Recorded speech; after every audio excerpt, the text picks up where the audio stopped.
प्रेम से बोलिए श्री सत्यनारायण भगवान की जय। दोस्तों, आज की कथा श्री सत्यनारायण भगवान की संपूर्ण कथा है। मुझे पूरा विश्वास है आज की एक अरदास सुनकर आपको मन में बहुत प्रसन्नता मिलेगी और शांति प्रदान होगी। आपसे निवेदन है, कथा पूरा सुने, अधूरा छोड़ने से सत्यनारायण भगवान की कृपा नहीं आती, वह नाराज हो सकते हैं। चलिए अब कथा आरंभ करते हैं। एक समय की बात है, नैशिरण्य तीर्थ में शौनकादि 88,000 ऋषियों ने श्री सूत जी से पूछा, है प्रभु, इस कलयुग में वेद विद्या रहित मनुष्यों को प्रभु भक्ति किस प्रकार मिल सकती है तथा उनका उद्धार कैसे होगा? हे मुनि श्रेष्ठ, कोई ऐसा तप बताइए जिससे थोड़े समय में ही पुण्य मिले और मनवांछित फल भी मिल जाए। इस प्रकार की कथा सुनने की हम इच्छा रखते हैं। सर्व शास्त्रों के ज्ञाता सूत जी बोले, हे वैष्णवों में पूज्य, आप सभी ने प्राणियों के हित की बात पूछी है, इसलिए मैं एक ऐसे श्रेष्ठ व्रत को आप लोगों को बताऊंगा जिसे नारद जी ने लक्ष्मी नारायण जी से पूछा था और लक्ष्मीपति ने मुनिश्रेष्ठ नारद जी से कहा था। आप सब इसे ध्यान से सुनिए। एक समय की बात है, योगीराज नारद जी दूसरों के हित की इच्छा लिए अनेकों लोकों में घूमते हुए मृत्युलोक में आ पहुंचे। यहाँ उन्होंने अनेक योनियों में जन्मे प्रायः सभी मनुष्यों को अपने कर्मों द्वारा अनेकों दुखों से पीड़ित देखा। उनका दुख देख नारद जी सोचने लगे कि कैसा यत्न किया जाए जिसके करने से निश्चित रूप से मानव के दुखों का अंत हो जाए। इसी विचार पर मनन करते हुए वह विष्णुलोक में गए। वहां वह देवों के ईश नारायण की स्तुति करने लगे, जिनके हाथों में शंख, चक्र, गदा और पद्म थे, गले में वरमाला पहने हुए थे। स्तुति करते हुए नारद जी बोले, हे भगवान, आप अत्यंत शक्ति से संपन्न हैं, मन तथा वाणी भी आपको नहीं पा सकती है। आपका आदि, मध्य तथा अंत नहीं है। निर्गुण स्वरूप सृष्टि के कारण भक्तों के दुख को दूर करने वाले हैं, आपको मेरा नमस्कार है। नारद जी की स्तुति सुन विष्णु भगवान बोले, हे मुनिश्रेष्ठ, आपके मन में क्या बात है? आप किस काम के लिए पधारे हैं? उसे संकोच कहो। इस पर नारद मुनि बोले कि मृत्युलोक में अनेक योनियों में जन्मे मनुष्य अपने कर्मों के द्वारा अनेकों दुख से दुखी हो रहे हैं। हे नाथ, आप मुझ पर दया रखते हैं तो बताइए कि वो मनुष्य थोड़े प्रयास से ही अपने दुखों से कैसे छुटकारा पा सकते हैं। श्रीहरि बोले, हे नारद, मनुष्यों की भलाई के लिए तुमने बहुत अच्छी बात पूछी है। जिसके करने से मनुष्य मोह से छूट जाता है, वह बात मैं कहता हूँ, उसे सुनो। स्वर्ग लोक व मृत्युलोक दोनों में एक दुर्लभ उत्तम व्रत है जो पुण्य देने वाला है। आज प्रेमवश होकर मैं उसे तुमसे कहता हूँ। श्री सत्यनारायण भगवान का यह व्रत अच्छी तरह विधान पूर्वक करके मनुष्य तुरंत ही यहाँ सुख भोग कर मरने पर मोक्ष पाता है। श्रीहरि के वचन सुन नारद जी बोले कि उस व्रत का फल क्या है और उसका विधान क्या है? यह व्रत किसने किया था? इस व्रत को किस दिन करना चाहिए? सभी कुछ विस्तार से बताएं। नारद की बात सुनकर श्रीहरि बोले, दुख व शोक को दूर करने वाला, ये सभी स्थानों पर विजय दिलाने वाला है। मानव को भक्ति व श्रद्धा के साथ शाम को श्री सत्यनारायण की पूजा धर्म परायण होकर ब्राह्मणों व बंधुओं के साथ करनी चाहिए। भक्ति भाव से ही नैवेद्य, केले का फल, घी, दूध और गेहूं का आटा सवाया ले। गेहूं के स्थान पर साठी का आटा, शक्कर तथा गुड़ लेकर वह सभी भक्षण योग्य पदार्थों को मिलाकर भगवान का भोग लगाएं। ब्राह्मणों सहित बंधु बांधवों को भी भोजन कराएं, उसके बाद स्वयं भोजन करें। भजन कीर्तन के साथ भगवान की भक्ति में लीन हो जाएं। इस तरह से सत्यनारायण भगवान का ये व्रत करने पर मनुष्य की सारी इच्छाएं निश्चित रूप से पूरी होती हैं। इस कले काल अर्थात कलियुग में मृत्युलोक में मोक्ष का यही एक सरल उपाय बताया गया है।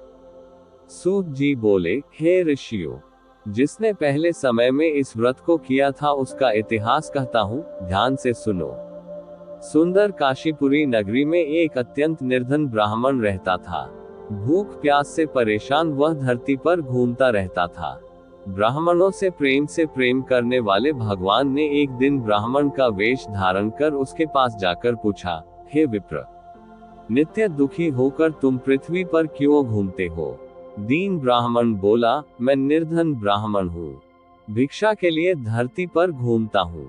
हे भगवान, यदि आप इसका कोई उपाय जानते हो तो बताइए। वृद्ध ब्राह्मण कहता है कि सत्यनारायण भगवान मनोवांछित फल देने वाले हैं, इसलिए तुम उनका पूजन करो। इसे करने से मनुष्य सभी दुखों से मुक्त हो जाता है। वृद्ध ब्राह्मण बनकर आए सत्यनारायण भगवान उस निर्धन ब्राह्मण को व्रत का सारा विधान बताकर अंतर्धान हो गए। ब्राह्मण मन ही मन सोचने लगा कि जिस व्रत को वृद्ध ब्राह्मण करने को कह गया है मैं उसे जरूर करूंगा। ये निश्चय करने के बाद उसे रात में नींद नहीं आई। वह सवेरे उठकर सत्यनारायण भगवान के व्रत का निश्चय कर भिक्षा के लिए चला गया। उस दिन निर्धन ब्राह्मण को भिक्षा में बहुत धन मिला, जिससे उसने बंधु बांधवों के साथ मिलकर श्री सत्यनारायण भगवान का व्रत संपन्न किया। भगवान सत्यनारायण का व्रत संपन्न करने के बाद वह निर्धन ब्राह्मण सभी दुखों से छूट गया और अनेक प्रकार की संपत्तियों से युक्त हो गया। उसी समय से यह ब्राह्मण हर माह इस व्रत को करने लगा। इस तरह से सत्यनारायण भगवान के व्रत को जो मनुष्य करेगा वह सभी प्रकार के पापों से छूटकर मोक्ष को प्राप्त होगा। जो मनुष्य इस व्रत को करेगा वह भी सभी दुखों से मुक्त हो जाएगा। सूत जी बोले कि इस तरह से नारद जी से नारायण जी का कहा हुआ श्री सत्यनारायण व्रत को मैंने तुमसे कहा। हे विप्रो, मैं अब और क्या कहूँ। ऋषि बोले, हे मुनिवर, संसार में उस विप्र से सुनकर और किस किस ने इस व्रत को किया, हम सब इस बात को सुनना चाहते हैं। इसके लिए हमारे मन में श्रद्धा का भाव है। सूत जी बोले, हे मुनियों, जिसने इस व्रत को किया है वे सब सुनो। एक समय वही विप्र धन व ऐश्वर्य के अनुसार अपने बंधु बांधवों के साथ इस व्रत को करने को तैयार हुआ। उसी समय एक लकड़ी बेचने वाला बूढ़ा आदमी आया और लकड़ियां बाहर रखकर अंदर ब्राह्मण के घर में गया। प्यास से दुखी वह लकड़हारा उनको व्रत करते देख विप्र को नमस्कार कर पूछने लगा कि आप ये क्या कर रहे हैं। तो उन्होंने बताया कि व्रत कर रहा हूँ तथा इसे करने से क्या फल मिलेगा, कृपया मुझे भी बताएं। ब्राह्मण ने कहा कि सब मनोकामनाओं को पूरा करने वाला ये सत्यनारायण भगवान का व्रत है। इनकी कृपा से ही मेरे घर में धन धान्य आदि की वृद्धि हुई है। विप्र से सत्यनारायण व्रत या के बारे में जानकर लकड़हारा बहुत प्रसन्न हुआ। चरणामृत लेकर वह प्रसाद खाने के बाद वह अपने घर गया।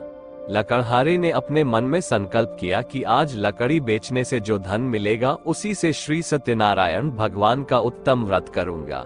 मन में इस विचार को ले बूढ़ा आदमी सिर पर लकड़ियां रख उस नगर में बेचने गया जहां धनी लोग ज्यादा रहते थे। उस नगर में उसे अपनी लकड़ियों का दाम पहले से 4 गुना अधिक मिलता है। बूढ़ा प्रसन्नता के साथ दाम लेकर केले, शक्कर, घी, दूध, दही और गेहूं का आटा ले और सत्यनारायण भगवान के व्रत की अन्य सामग्रियां लेकर अपने घर गया।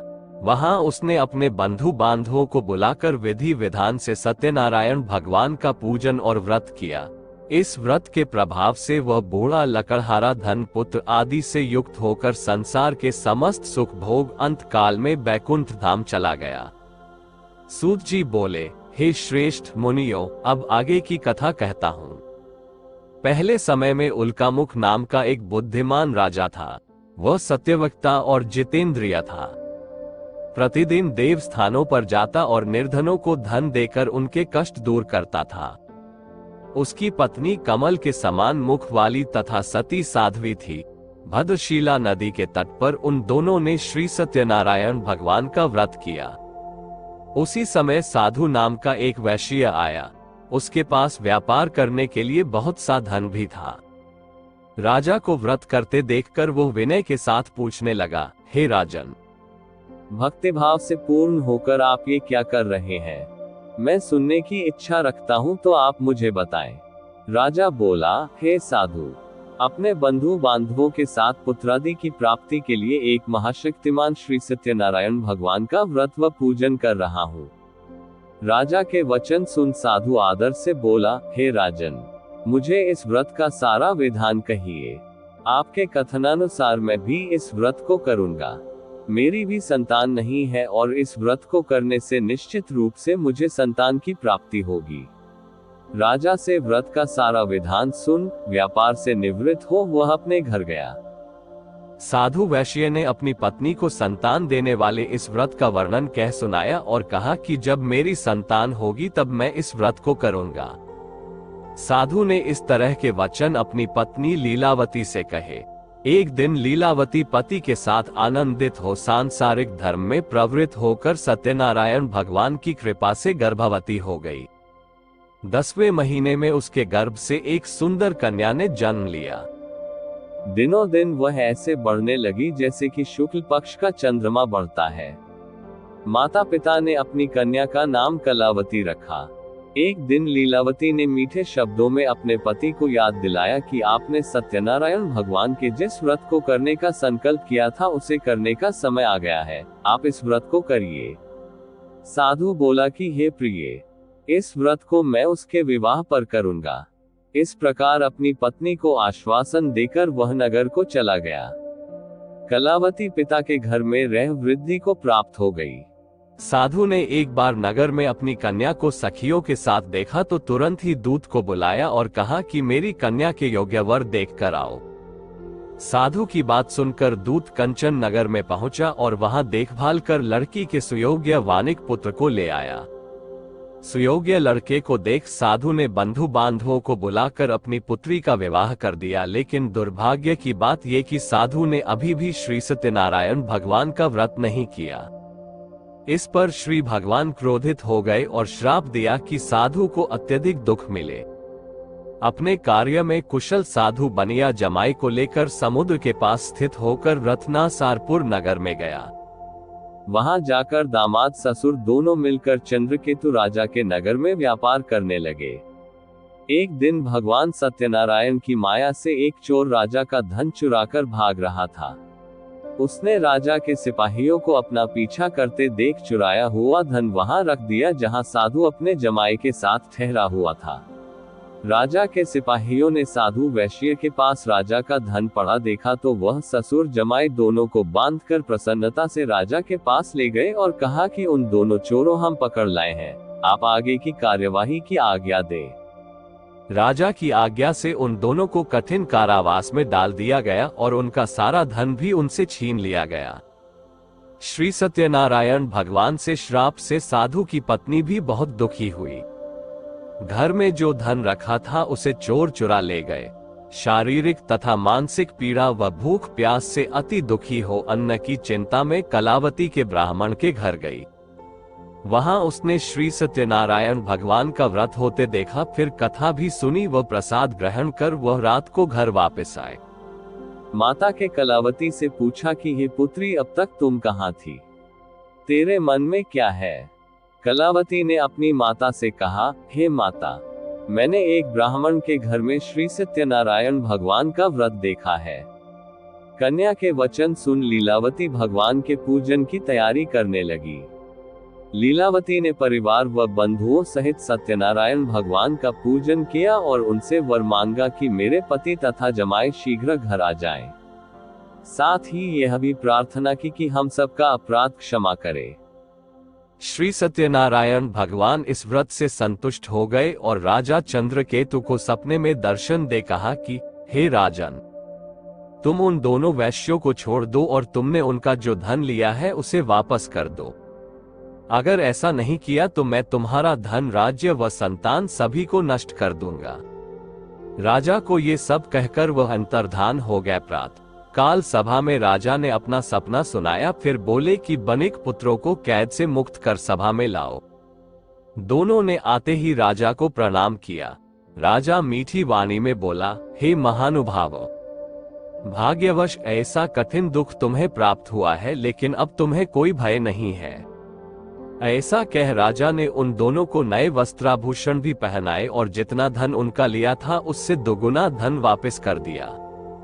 दोनों वैश्य अपने घर को चल दिए। सूत जी बोले, वैश्य ने मंगलाचार कर अपनी यात्रा आरंभ की और अपने नगर की ओर चल दिए।